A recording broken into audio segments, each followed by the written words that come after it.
We've all heard of dopamine and the power that it has. We think that dopamine is just a feel-good chemical, and in truth, it is partially that, but it's also a motivational chemical and it's a teaching chemical. So when you get a spike of dopamine and you feel good around something that you would ingest or have or seek, then the dopamine levels increase. So we end up learning better. And this is the reward process that comes. So if I was in the woods, one of my ancestors in the woods hundreds of thousands of years ago, and they find some berries, they would eat those berries and the dopamine would go off and it would say, remember those berries, remember where they were, remember, the day, the weather, what was going on, who you were with.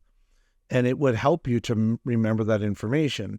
You can see that drugs and alcohol actually spike dopamine levels really high. So when they spoke dopamine levels really high, then the environment and the things that a person with an addiction is around will become learned, and it will be deeper ingrained in the mind to remember who I was with, where I was with, what I was doing.